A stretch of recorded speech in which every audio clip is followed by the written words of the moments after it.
Yeah, this is just like Oprah. This is it. This is it. Yeah, but you know, a few more people in Oprah. Yes, yes. Well, how are you? I'm good. Thank you for being on the podcast / the YouTube show. Of course, my pleasure. It's an honor, seriously. Aw, It's an honor. thanks. Yeah. Okay, so let's start with your childhood. Tell us everything that happened there. No, let's start from, you know, where you're from and then how you got to where you are today. Yeah. So I'm born and raised in New York. So like Staten Island, Queens, Frolics, Brooklyn, Long Island, and mostly Long Island. Yeah. So, yeah, I don't know, just like I feel like a Queens girl at heart. Oh yeah? With like a flavor of like definitely Staten Island in there, but yeah. New York, yeah. Okay, so thanks for that tidbit. So, okay, so you went from Staten Island to Queens, mainly, you know, raised in Queens. And then you went to school. What did you go to school for? So I originally went to school for pharmacy, and that was, you know, as a result of like pressure from the parents and like. They pressured you to become a pharmacist? I guess it was just like, yeah, you know, inception, I would say, from like pretty young.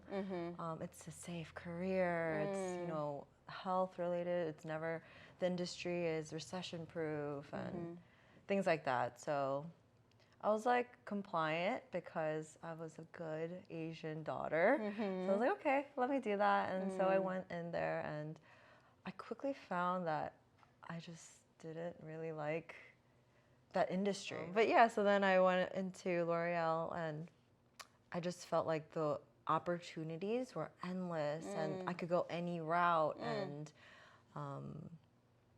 I liked, you know, it was like glamorous, you know, you're in the city, Hudson Yards. So yeah, it was fun. It was definitely fun. It was a good experience. But you know, I think I was learning more about myself. Like, what do you mean by that? Did something spur that to be more introspective? I think,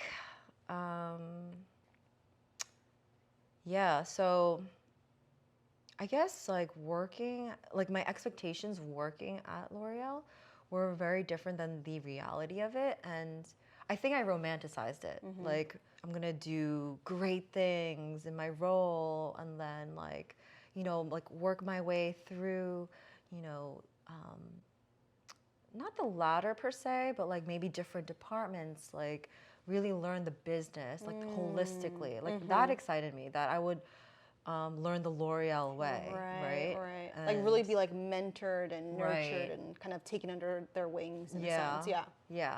But in my actual role, I kind of felt stuck, and that was because I felt like, oh, I've been doing display project management for a while. I was getting bored. Even though, like, of course, there's always things to learn and improve on, but it felt like I was kind of going backwards into like my first role. So, you know, I set up a lot of coffee days and like met, you know, interesting people, and it was interesting and exciting, but I started to feel like pigeonholed into my role, and like yeah, I felt like I couldn't navigate through. So when you first realized you're like, you know, I guess feeling pigeonholed and stuck, what was then going through your mind? Oh, then I was like listening to all these podcasts and self-help books, and what was the answer you were looking for? Or what was the question you were asking, maybe? Oh man, I think it was like, is this my life? What do I want? Like, what is my, you know, passion? What do I care about? What do I value? Like, really questioning myself, like all my values, who I am as a person. Like, yeah, just a lot of like questioning myself and what I enjoy and how I operate. How I actually became more introverted, I think, in that role, and not introverted because that's like, yeah, not quite that, but more, I guess, more reserved, I should say. Yeah, I was more reserved, and yeah, it just I don't know. Yeah, it was Were you questioning your values and like asking questions about who you were because your maybe your life or your day-to-day feelings didn't, was it just like the feeling was disconnected? Like, what about being pigeonholed then spurred those types of questions? like, I don't know. Okay, so I didn't feel like, like for instance, it was important that I was in work by 8:30 or 9, and like lunch was like a set time. I wasn't used to that in my previous role, so I was like, I don't like this, like I felt my freedom was kind of taken away. Yeah. I felt that pressure to like always be on time, which is very important. Like I really believe being on time is important, but when it's like forced upon me and it wasn't my choice, that's when I'm like, no, So it was hard. It was like in those little ways, it was hard. And I guess, just following like rules like is kind of difficult for me. So so yeah, like that made me kind of question, like, am I a bad person? Like, oh my God, why can't I just, get to work on time and be ready to go, and like, be okay with just following the rules. And, it just kind of rubbed me the wrong way, made me like kind of question who I was and what I'm about. Am I doing the right thing? A lot of moral questions, which was Because you just felt like you weren't measuring up. Is that why? not measuring up. I felt like I was doing a good job, right? Yeah. But I'm just so relational, and when I felt like, if I'm not feeling like, I guess affirmed, appreciated, or things like that, I question, like, am I doing a good job? Am I supposed to do this? Right. Like, and obviously there are times of clarity when I was like, yeah, I'm crushing it, I'm doing well, like I'm learning more, like I'm trying to learn.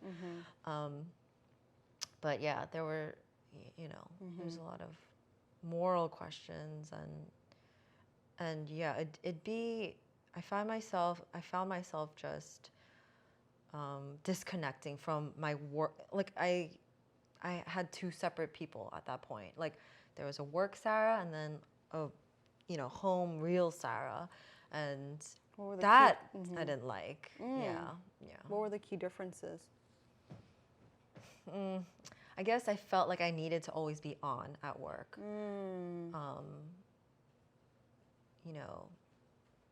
Yeah, I don't know why. That's probably just something I put on myself. But yeah, like just, I guess, the pressure of that I just put on myself pretty much. Yeah. I imagine it's not something you put on yourself, because a lot of what I hear you saying right now is what I hear commonly from other friends or coworkers about like the time thing. It was so funny you said that, because when I worked at a place where it was like that too, where you had to strictly be there at either, it was same thing, it was like 8:30 or 9. There were like two different groups of people.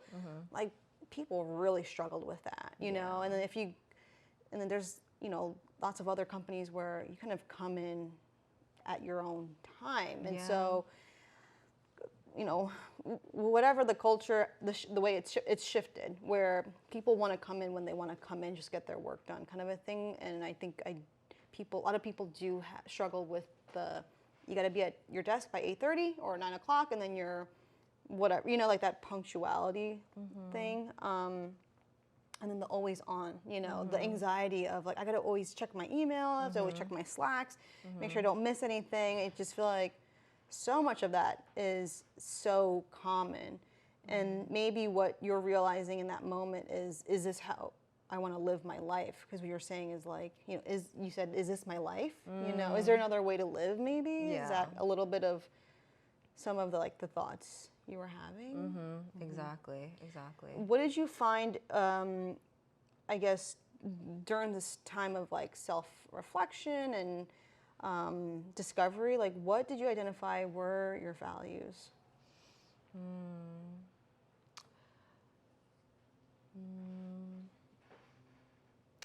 I think, autonomy was definitely one, obviously. So autonomy, taking ownership of, my own work, my own, being responsible for myself instead of having to feel like I owe this to someone else or I'm doing it for someone else. It's like, no, I'll do my work and do the best job because that's what I'm about. Right. Not because you told me to. Not that anyone explicitly said that to me, but yeah, so I value autonomy. I value freedom. I value like relationships. I think I'm very like emotional, so I realize like I like to connect with people. Like before, I guess working together and collaborating together. Like I want to get to know each other and like vibe as human beings. Like was that so much to ask? And I think you can't always do that. People are people are busy. People are on the go. People have meetings to go to, and it's not always about like getting to know the person you're working with, which I just, I feel like that was hard for me to accept and like adjust to. Yeah. So. This wasn't the job that you left though, right? L'Oreal? So after L'Oreal, there was another, Right. There's another, I worked for an agency that, Yeah. So, what was your experience like moving from L'Oreal to this agency? So, agency life, I've always heard from like my marketing friends, it's fast paced, it's very demanding, and I was like, okay, interesting. But it's Corona time, so we're working from home, and I feel like I'll have more energy because I'm not commuting as much. So the transition was,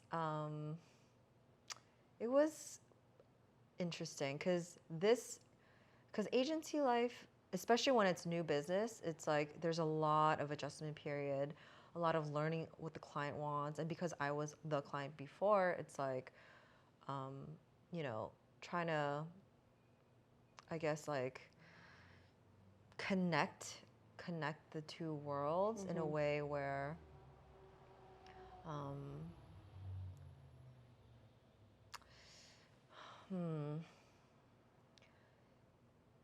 it's like weird because you're a part of this family and then now you're not, and so people kind of, the relationships kind of change, the dynamics change, and that to me is kind of sad, right? It's like, no, we're human beings yet again, and like, why does the relationship have to change? Like the supplier side life is difficult because you have to please the client. That's just what it is. You have to get it done like on time, regardless of any excuses. Like the client could be late. Like trust me, like I was on both sides, so I know like the client could be late, but it's not the client's fault ever. Right. And that's just a known thing, and I expected that. And I know that, but I think it was just like a startup life feeling, and startup life, I guess, is very like you have to wear so many different roles, be on point all the time, and it's interesting when I say that out loud. It sounds like I would like that because I like variety. I like different, challenges. I don't like the same mundane thing, but within that role, it was mundane to me because it was still displays. It was still the same kind of BS that I was dealing with when I was internal. So it was just harder because I was external kind of vibe. Yeah. So I guess I lost authority. I guess that's what it was. Yeah. I wasn't as, I didn't feel as like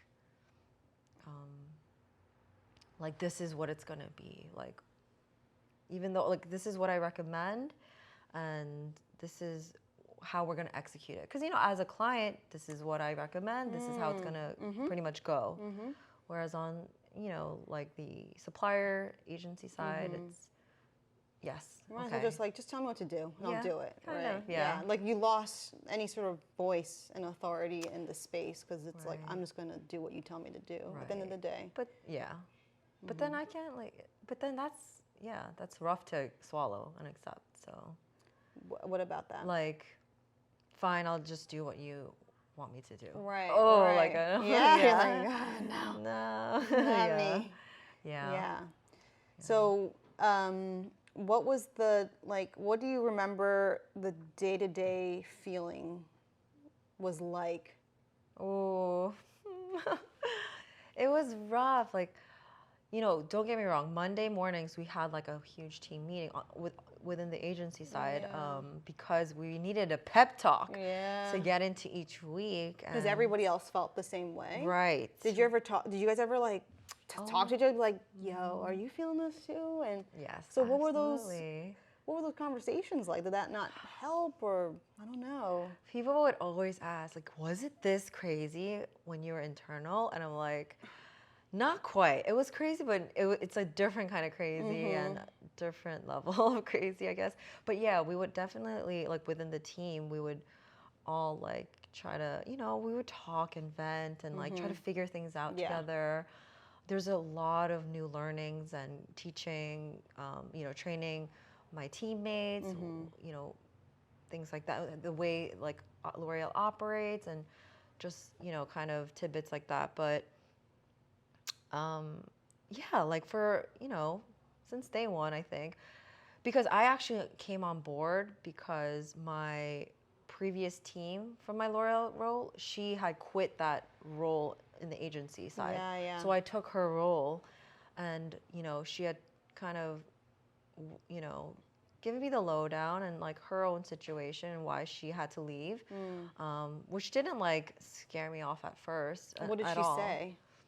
Well, hers was a little more personal, but yeah, it's like new business, so it's going to be very, kind of like the usual that you hear, like, this is hard. You hear it, It's the agency side, and you're like, okay, like I'm ready for the challenge, like let's do this. Right. So it's like, yes, I went in, I'm going to do this, I'm working, and after a while, I'm realizing like, oh, is this going to get any better? And so I think, the agency was great at pivoting. I loved that part because they were very nimble in that way. And so we pivoted, we restructured, and everyone was like, this is going to be way better. And it took a while to get to that roles and responsibilities being pivoted? Okay. Yes, which was huge. It's huge. Yeah. So, so then we pivoted, and these new roles, I was excited because I was like, oh, this is like a more marketing heavy. It kind of had a sales vibe to it, which I was somewhat used to. But yeah, so. Which also I'm sure was refreshing on like your other job where you felt pigeonholed and like, I can't move. And then it's like, oh, this place is like moving quickly and we can change roles and stuff. Yeah. Right. So it did feel like, oh, okay, there's hope. Let's get through this. The leadership was strong. And I was like, wow, I'm motivated. Like, they're great. So you're a big butt coming. But you know it, you called it. So it's just it's tough because, you feel like a family, right? Like when you're in a new team, there's a lot of family talk. In corporate world. I know.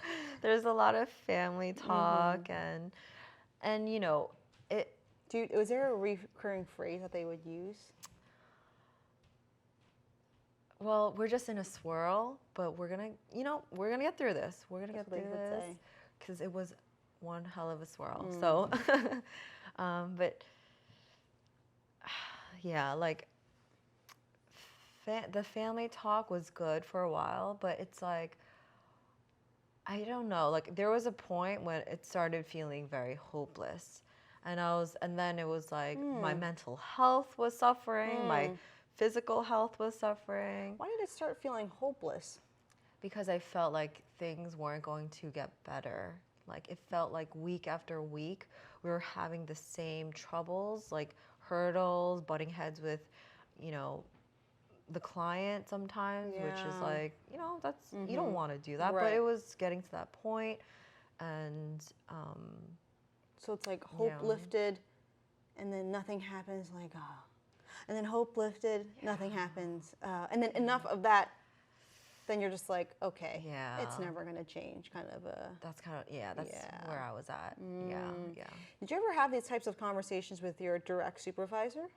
Oh, everyone was, I don't want to speak for everyone, but we were all aware of this cycle. Like we would all have these discussions. Your direct supervisor? With my direct supervisor, and I had 3 because roles kept changing. Oh, wow. So within that small, short period, I had 3 supervisors, and they were all incredibly, like, they were hustling, and it was like, that's what kind of kept me going, was like, they're working hard, they are also balancing families and, you know, work-life balance. So I was like, okay, they're doing it, like I can do it. And so I was following their lead in that sense. But yeah, like a lot, like I said, you know, questioning my morals, my values, my health was suffering. And so I recognized, like, I need to advocate for myself, because I would say yes, yes, yes. Oh, I could not say no. Like when they asked me, Sarah, like, you know, can you help out with this? Can you, you know, take on this? And for me, it sounded exciting, because it's like, ooh, you know, sure, like it's something, again, like I like the variety of it, but on top of like what I was managing, and I just didn't know how to say no. But there were times you wanted to say no. There were times I knew I should have said no, and I didn't, like, one thing is, like, first, I didn't want to, like, let them down. Like, I felt like, you know what, I have the bandwidth. Or I didn't gauge it well, is what I should say. Like, I didn't gauge my bandwidth Your bandwidth. well. And so I was like, I guess I could do it. Like, I can do this. I can do anything. Like, that was kind of my internal voice. I can handle anything. Let's go. Let's do this. So, did you also feel like that type of I can handle anything comes from, you know, kind of what you were talking about earlier about, you know, I'm living the New York life. I'm going to lunches. We're having business meetings, and it's just like, this is what I should be like as a New York corporate worker. Like, I can handle all this, take on all these projects. Did it ever feel like that too? Yeah, I bet, yes. I'm going to say that it's like this, I guess it's like a persona that I was trying to adopt. Like, yes, I am, you know, about this life, this, you know, hustle culture, and, you know. Yeah, I only say that because I think I feel some of that too at work, where it's just like this unspoken expectation of, you know, needing to be, like, as much as they'll say, like, hey, when you need help, raise your hand. And it's like almost like, you know, like that's what they say, but expectation is that. Reality is I need to, you know, hustle, be productive, and like prove my worth. And then so I can like then move up to the next level. And like, this is what the work grind is about, kind of a thing. I don't know. I mean, that's like part of sometimes what I feel, which when I would feel afraid to say no, or like then if I say no, who's going to do it? And then like then this other person has to do it, and then they're going to think, oh, because I can handle it. So then, exactly. So then, if I can't handle it, then I'm not like a good employee, or I'm not holding, you know, I'm not like, you know, holding down my own at the very least, which is kind of like really toxic self-talk, you know. But yeah, same, you know, thought process there. Yeah. So as you're experiencing all of this, the hope, to the hopelessness, to then like, am I good enough like what is the dialogue that's kind of happening inside your brain or in your mind and heart? A lot, yeah. I mean, it was back and forth. I felt like bipolar because I was just like, no, I can get through this. And then, but then, like maybe a minute later, or like a meeting later, it's like, oh my God, like, I would feel defeated. Like, what am I doing here? Like, I felt like these, we're not gonna, like, this is not getting better. Like, I'm doing my best, it's not getting better. I don't see improvement. I'm not seeing like that glimmer of hope. And don't get me wrong, there were moments when I was like, wow, okay. There'd be like a moment in a big meeting where there's like leadership and C-suite people making decisions, and I'll say one thing and like someone will affirm me, and it's like, oh, there's hope. Okay, people are listening. Like, okay, we're getting traction. So those tiny moments would feed me through a day, a week, whatever, Right. But it wasn't, yeah. Yeah, It's okay. like eating a crumb and like running on a crumb. Like, that's a great visual, yeah. Yeah. I think I'm like understanding something about your experience here, because back to what you're saying, how you're a very relational person, and obviously you value people, value the human experience, and just what you said now, you just said, just to be heard, and that's what at the core of every human just wants to be heard and seen, and I think in corporate, like, considered. Like, if I am struggling, or maybe if I have an opinion about something, I just want at least consideration. But if they're just like doing their thing, just tell me what to do, like, that gets grating for a person, because a person isn't built to just be a robot and like churn out and just like produce, so to speak. Does that sound in line with like some of your experience a bit, or is that reaching? No. I agree with that, because it was at the end of the day, right? Like, it's about getting the work done, the job done, these projects completed, and it's at the end of the day, it's about that. And so, a lot of times, like, the relational aspect is, kind of like secondary. And there was just like, all right, let's just get it done. Let's just get it done kind of feeling. Yeah, but you know what's so funny though? Like, even though, yes, like at the end of the day, the business has to be viable, has to be profitable, and the business is there to, whether it's to sell a product or a service, whatever the case might be. And a component of businesses are the people and the employees, and you'll hear that one what's the saying, like, well, at the end of the day, it's business, and business has to produce, and we're here to do work. On the other hand, on the people side of things, you do hear, it's not necessarily like you follow the good manager, because like, the person makes a world of a difference for your job, so like, oh, when you find a good manager, like, stick with that manager, or because so much of that does influence an employee's productivity and like their experience, and it's this like symbiotic relationship, as much as we try to, like, I feel like, separate those things, Like to your point, it's the people were great. Like my team, everyone was so smart, like very like they were great to work with, my team, right? But that's the thing, it's like we're not necessarily working together, because we're responsible for our own quote unquote business brand. We're responsible for our own brand, our own retailers. So it was more like just chatting with them through problems, or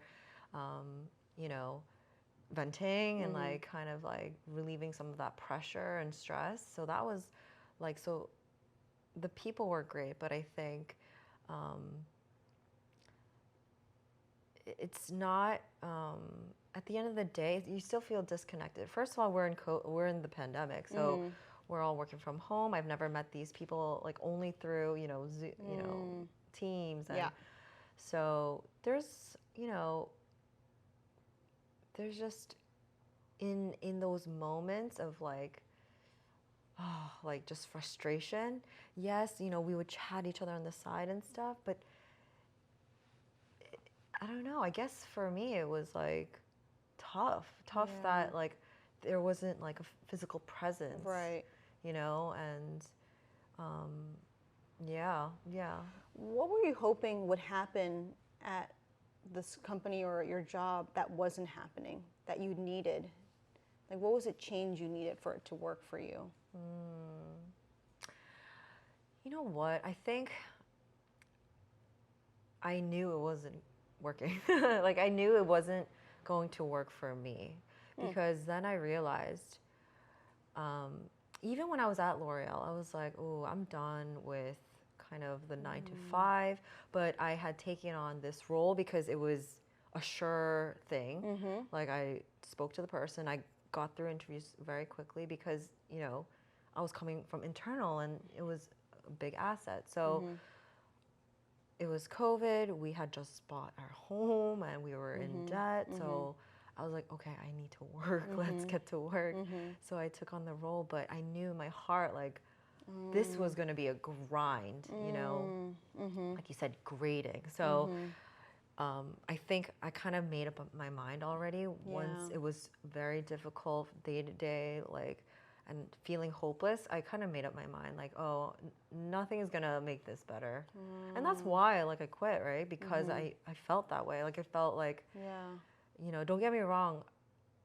I think if I, had I, accepted that, or maybe had I committed to, let's do this for X amount of time, then, it might have been a little, different. I think it was, I think, so let me go back. I think I held on as long as I could to the role because, for one, my one goal was to get out of debt, right? So once we hit that, as soon as we were able to net zero, I was like, okay, I'm out. I'm done. I'm done.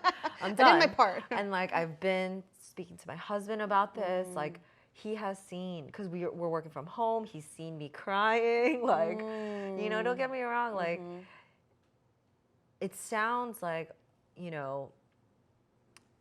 don't know, looking back, I feel like, man, I guess it wasn't that bad.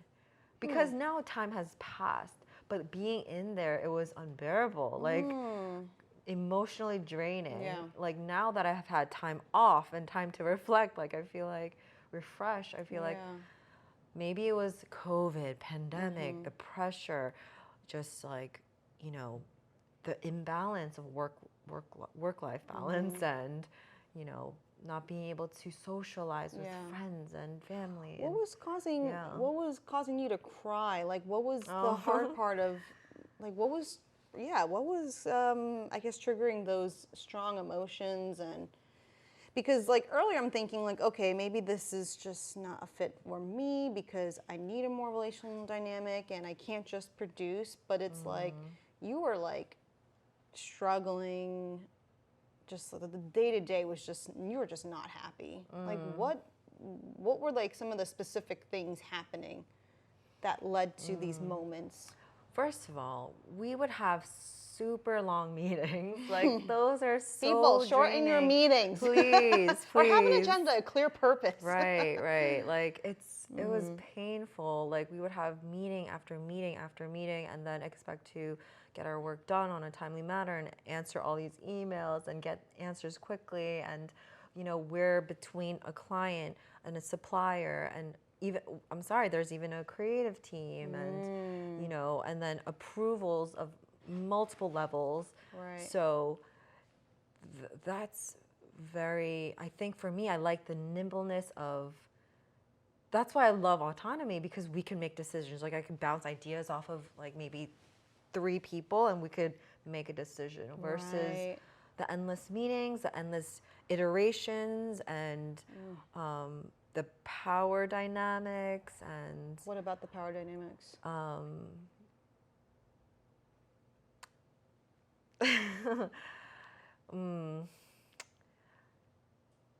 I think just from my perspective, I'm going to speak from my perspective, you know, there are some people who want to, like everyone wants to be heard, right? But some people who do have the authority to make decisions, sometimes, they will want to see like all the iterations before making a decision, even though there's like a tight timeline and budget and things like that and considerations like that. So it's like, I kind of saw that there was a lot of ego at play, not necessarily, but that was just my perspective. And that may not be true. I don't want to speak on their behalf, but I would see that and feel like, we're just trying to get this done for you. Like, this is, for the business. Like, let's do this together. Let's work collaboratively. Like, But it felt adversarial? It did. It did. It felt very like one team versus another. And like, that's what made me very like upset, because it's like, we're just working together to get to this common goal.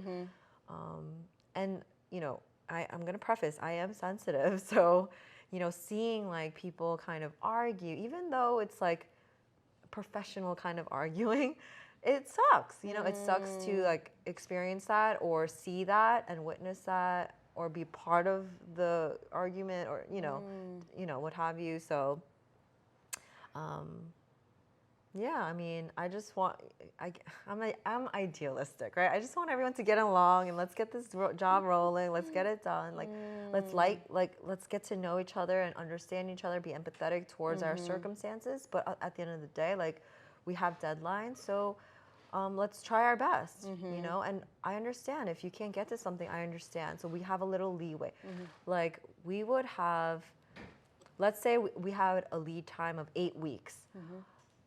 Sometimes when things are at the last second, it's so hard for someone to execute, but it's all on me, all on us, the team, to make sure it is done regardless of when the client has made their decisions. Yeah, so that's when I knew. I was like, some people are cut out for this and I am not. Like, there's a breed for that and that's fine. And I think I was I was fighting with myself. Like, I wanted to be that person to get through this and like I don't want to say combative, but I guess argumentative for what I believe was right. Like, put on that role of like, Yeah. okay, I can handle this too. Yeah. Yeah. But, I've always heard, I'm too nice. And that's because like, I just want everyone to get along kind of thing. Sure. And, but like, what's wrong with that? Nothing's wrong with that. What should we be, Yeah. But, like, I know that there's other people or personality types that, they love to debate and they thrive off of a debate. And that's fine too. Like, and what's hard about that is like, those are the people who get the spotlight and who move ahead. Yeah. Or like, it's like the loudest person at a restaurant, for example. You got some really bratty customers. But you know what? Like, the louder they express their dissatisfaction, the more the restaurant, like, usually, I feel like a good restaurant will accommodate, and it's like, it's true. Teaching such bad habits for exactly. Yeah, that was a big one. Like, like we're enabling them to continue making decisions later and like making iterations later. So yeah, I've heard a lot of that. Yeah. But nothing wrong with either side. I think I just came to accept, like, oh, this is not my forte, and that's okay. I think that's also, I really appreciate you being tactful and diplomatic And at the same time, I do feel like that I don't think most people thrive in that type of environment. I think even my last company, that was so the case, and so many people felt that way. And there too, like tears every day, and there was a lot of turnover because people were just like, can't do this, you know?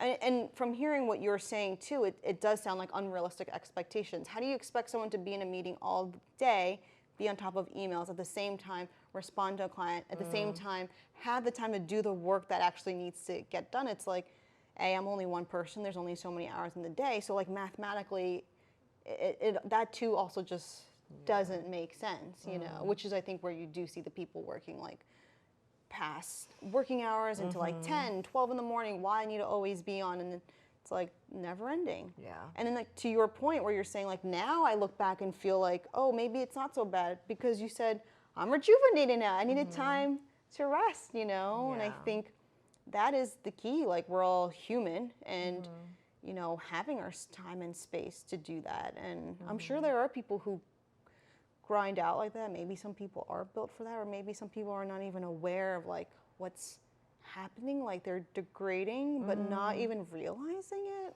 Yeah, like their bodies, it's like they're keeping that all in and they're going and going. Yeah. And yeah, so I love that point you made, because I was convicted for a very long time. Like no one should be working and operating this way. No one, no one, not even CEOs, but I'm not a CEO, so who am I to say that, right? But I just felt like that was immoral. Like, you know, people need rest and relaxation and time to enjoy. If you think about European cultures, like they have a lot of time off, like versus the US, you know? And then you hear about mat leave and, you know, siestas and like breaks.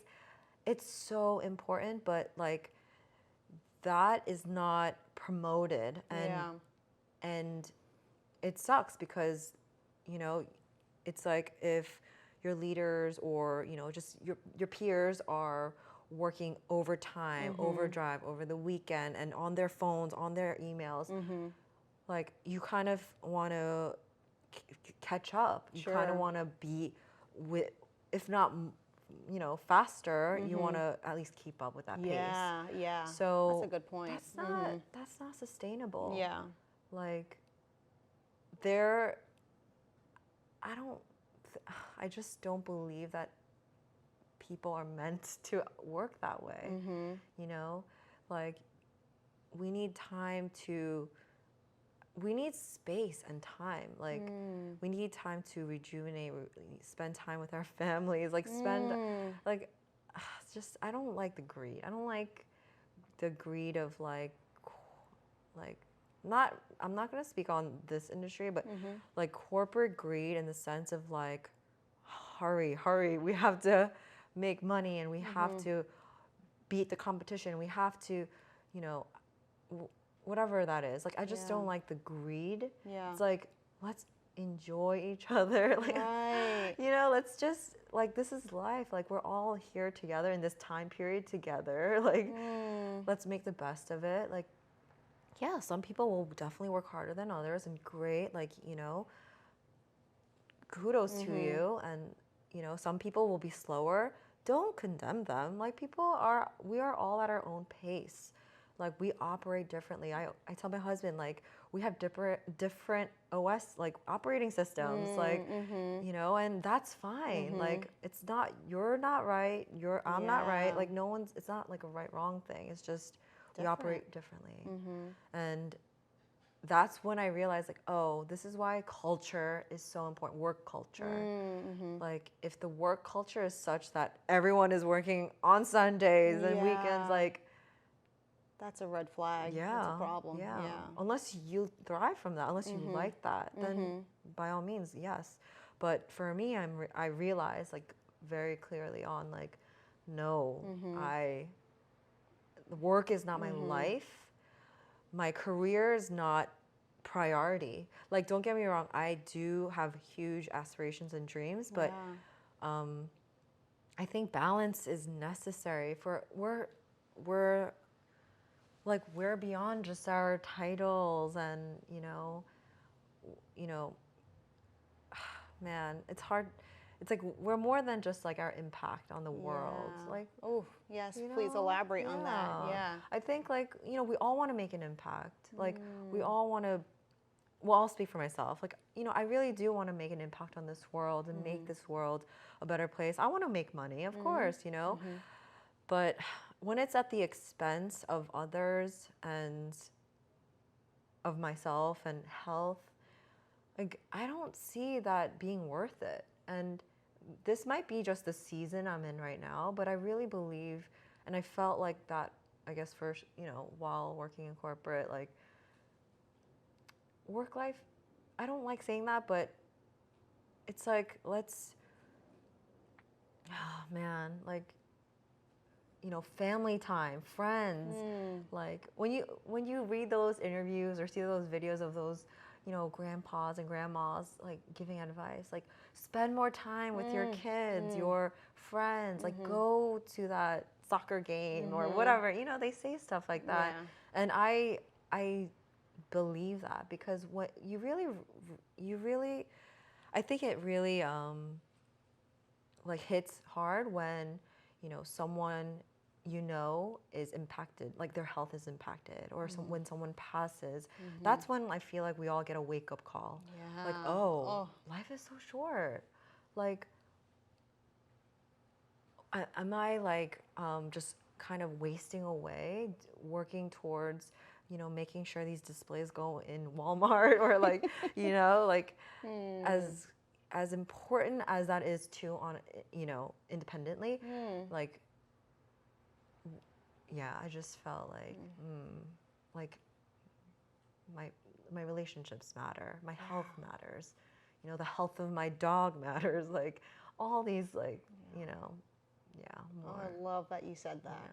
I think that's what we missed, and that's part of the Great Resignation, as it's being called now. Yes. And one article that I read was that the words they used was tone-deaf companies not paying their employees well or not treating them well and being toxic. And these are people standing up saying, I will no longer like put up with this because of exactly what you're saying of, you know, maybe not exactly these words, but like life is too short. And also like, what is life, you know? And that they really, I think COVID, because lots of people were dying and people are surrounded by the finitude of life, that it really did, I think, give people some pause to say, like, why am I here? What am I doing here? What is the purpose of my life? And when you do experience a death or someone's ill, you kind of like wake up a little bit and sober up and you're just like, what am I doing? So yeah, I'm so glad you said that because that definitely hits home, and I just feel like that is what a lot of people have, you know, realized for themselves too. And some of them have said, you know, I will take a pay cut for the sake of my well-being. And even I've had some friends where, like one friend in particular, he rarely saw his kids. Like maybe he would put them down in bed or like maybe just breakfast. But then now they're in the pandemic, like he was able to work from home and he saw them regularly. And he's like, I'm never doing this commute and like seeing my kids once a day thing. And, but yeah, I mean, I feel like that's kind of what is, you know, for so many of like the hard things during COVID, I think it was a great pause button almost for a lot of us to consider our lives. Yeah, definitely. I think it was a reset button. Like, what? Like I love that. What is life? You know, it really, I think, like the mass population really questioned that. You know, or you know, ask themselves that. So. And it's telling when it's not like you know, if it's like, oh, I just felt this way, or maybe just this one other person felt this way, but when it's like droves of people, like that's something to kind of pay attention to. There is a systemic issue happening here. This is not just a one person thing or a particular company. This is like rampant because of the amount of people who are leaving their job. Yeah. So I know for when someone, and you in particular, when you decided to quit, I know it wasn't like, okay, I'm quitting, I'm done. It was kind of a lead up, a process to finally like pull the trigger and then to do it. Like, what did the process look like for you to finally like pull the plug and say, I'm done? Well, I think I, spoke with a lot of, within the team, with like leaders, with people outside, friends, friends and family, their experience, what their thoughts are, and what I'm sharing, and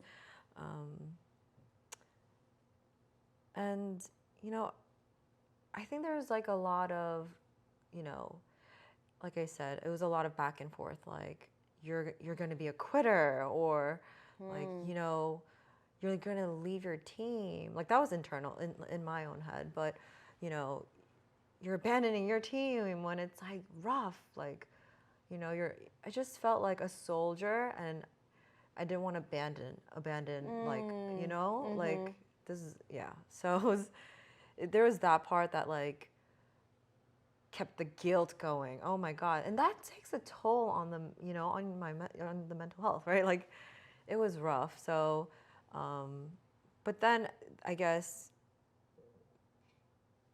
a lot of it was like planning with my husband, like planning, like defining, okay, what do we want? What does it look like? Like, what about finances? Like, will it work? Because he was very supportive. Like, he's not one to be okay with that. But I think thank God we were working from home, because if we were in office, and he probably wouldn't have seen me crying and like going, suffering. But like luckily he was there, and he witnessed the tears he for witnessed himself. it, yeah. And he would sometimes hear these meetings because I would put it on speaker, I would put it on speaker, and but yeah, I think the planning portion was, okay, number one, finance, because I'm doing this job for money right now. Sure. It's not my passion. Yeah. And I took it on. It's pandemic. We're nervous about finances.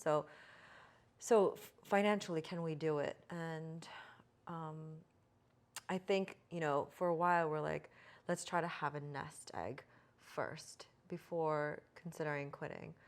I was like, okay. And like, we would have these talks. And then, I think just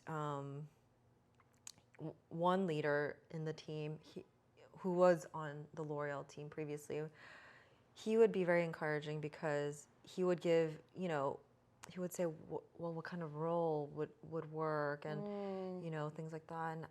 And it made it more clear, like, that, you know what, I've tried, like, the different roles, and I'm no longer interested. So, I was just like, but that helped me, like, in the planning process. Like, he would be explaining, or they, the team or leaders, this is, where we could head. Even me, like, I would speak to people in the L'Oreal side, or just, within my own company, like, what do your roles look like? What are your day-to-days look like? I was pretty proactive in that, and I just didn't find myself wanting that for myself, and not wanting to spend my time, finite amount of time doing that. So the planning portion, I guess, was just, chatting as much as possible so that I wouldn't regret the decision of quitting. Right. Like you did everything you could, like wanted to leave. Making sure, like, is there another role? Right. My leader at that time, when I first told her, maybe you need some time off, because I hadn't taken time off, and she's like, maybe you need some time off, but time off isn't time off. you come back to 1,000 to catch emails. up on everything. Yes. Right. Or like you're busy, like you're anxious at your vacation or time off, Such a good worrying about point. your business because Yeah. it's your business, right? Yeah. It's like, so, but it was my business, but it didn't feel like it. Yes. So it was like, so there was that. I considered it like maybe I need like a week, 2 off, maybe, but so yeah, I considered that, and I even took off time, and one leader was saying, take off time, and if you want to come back, let me know. And I was so grateful because they gave me that option, that freedom, to really rest, because then there was no, I felt like, I could really rest and maybe consider again. It's interesting because it seems like they're supportive and trying to work with you, but at the same time, the working environment itself wasn't working. Like, Yes, I will say they were supportive with what they had, with the tools they had. Like, but they were also the ones driving the demand. It was more, I guess, it was client based. Like the demand was of the client, but it goes hand in hand. You can't really separate that, right? So,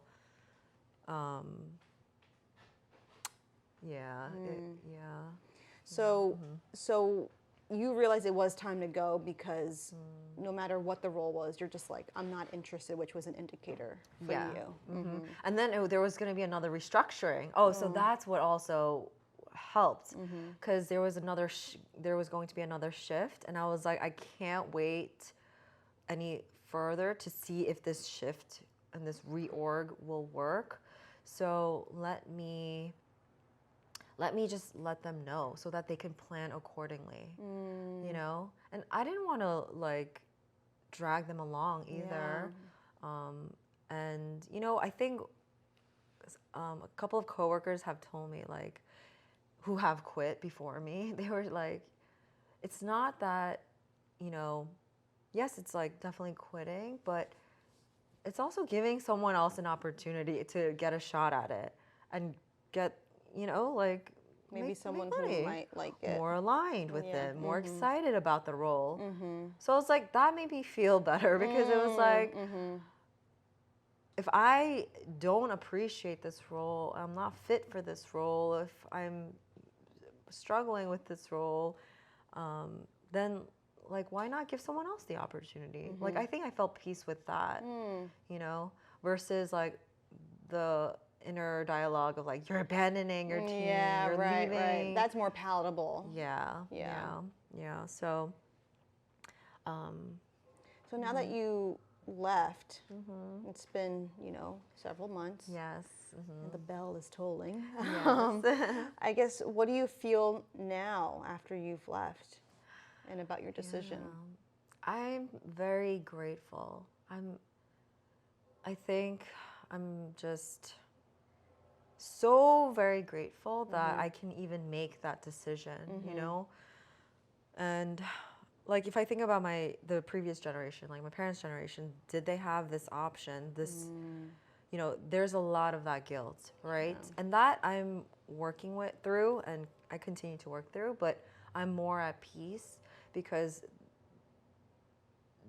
they're not in my shoes either. I'm not in their shoes. We won't understand until we're in that, right? So I'm just very grateful that I can choose to take this time off and really reflect and work through inner healing and work through and explore, okay, what are my values? What do I align with? What is my purpose? I want to say passion. I've been trying to stay away from passion now, because I feel like for a long time I've struggled with what's my passion, and like, it's been a struggle. But rather than passion, I want to say purpose, and like, defining it like, okay, it's to empower people, to inspire people, to love people, to share kindness and compassion. Like, I feel like those are values that I want to stick by, and whatever comes out of that, like, then that can be my passion. You know, that will turn into my passion. So, so yeah, with this time off, I've just been like, you know, learning to take care of my things, take care of myself, take care of like my family. And I feel like I wasn't doing that at all, which I felt guilty about, you know, which was again taking a toll on my mental health, because I was like, I'm such a bad wife, I'm such a bad dog mom, like I'm such a bad daughter, all these things. Like I couldn't take care of anything. I felt because you had no energy and felt like you're neglecting the people that you love around you. Yeah. What is something that might have like in you has come to life now that you know, have some space that wasn't able to be alive during that time? I guess like at heart, I feel like, you know, childlike. I feel silly, and you know, in like in a corporate setting, like I feel like you can be in certain situations, but I personally felt I couldn't be like myself, like be silly, be creative in like kind of the ways that I wanted. You know, I like tinkering with, you know, things. So I just feel like that part of me, I have space. Like I remember learning about like how Picasso's like schedule or whatever, like he would allow himself a lot of time to just walk and think and reflect, and I'm about that. Like, you know, like yeah, I need that time and that space, because that's where creativity thrives. And you know, we're all creative. Every single person is a creative person inside. So I think that, you know, I'm like kind of exploring that side of me. Whereas before I felt very like rigid, and I still feel kind of like I'm still exploring my creativity and what my craft will be. But I'm realizing I don't have to define it. Like I don't have to define, it's very fluid right now. So yeah, it's been, I've been like dabbling. But yeah, I think just slow living too. Slow living. Like I've been kind of adopting that. And what is slow living? it's just like, oof, like cooking slowly, cleaning slowly, mindful breathing. Like, I guess it's pretty much being present. I think all the time I was like anxious and looking forward and looking towards deadlines and looking, you know, for the next thing, for, you know, the next event, for whatever it was, right? It was like not being present. So I think I'm learning what being present is. And don't get me wrong, there are days I'm like, oh my God, I have to get out of here. I have to like run a mile a minute. Sure. You know, I'm still like, there's still part of that in me. And, you know, my husband and I always talk about how I have to exercise because I have like a lot of this energy. And if I'm not doing anything, it could get really... It's pent up inside of you. Yeah. So that's a good point. Yeah. But,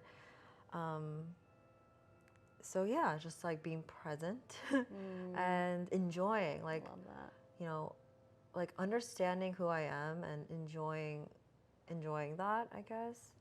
Because I feel like a lot of times there was a lot of criticism, self-criticism, and for others too. I mean, like if it bleeds, right, everywhere. So, yeah, I've been working on inner healing with that and like having a better inner voice. So, you know, it's been good. I love that. Yeah. I mean, and of course I can speak personally to this because you're my friend, but like I even see there's such a, you know, a lightness to you, you know, I think several months out from that job now. You know, and so many of our conversations revolved around work, and it was just like this cloud over you. And Oh, just yes. like a brightness and a lightness to you. Yeah. I feel like the church bells are telling us to wrap things I up. know, yeah. But we will wrap things up. And, you know, just the final question will be, you know, what would you tell your younger self? Wow. So, yeah, I thought about, you know, I reflect on that question a lot because it's like that, you know, I don't want to like say like there aren't any regrets because it's like it is what it is, right? It's like life, you know, happens, and I guess I would say, like, you know, like what I'm doing now, like spend time with yourself and getting to know yourself and your values and being able to advocate for, like, learn to advocate for yourself, whatever that looks like. Like, I'm learning boundaries. So, you know, I guess it's like invest in therapy, invest in self-exploration and, you know, and I think that's a major thing. Like, Almost like giving yourself permission. yeah, because, you know, I think it could look self-absorbed if you're just constantly like thinking about yourself or wondering. But for someone like me who has always considered other people's feelings and needs before my own, because I'm like a little sister or, you know, my upbringing or what have you, you know, it's like put others first before yourself. I think I took that too far, and so I think it's important that I learn boundaries to not be taken advantage of and really, you know, advocate for myself, for others who are going through that as well, like who can't speak up for themselves, like advocate for people like that. Yeah, I would say, yeah, that's, therapy and, you know, boundaries, learning, you know, self-love, all that, yeah. I think inner healing, like all about that. I love it. Yeah. Mental health is key. Yeah. Well, we'll wrap there. Yes. That was so good. Thank you. That was a good combo. Thank man. you. 잘했어. Oh, thank you.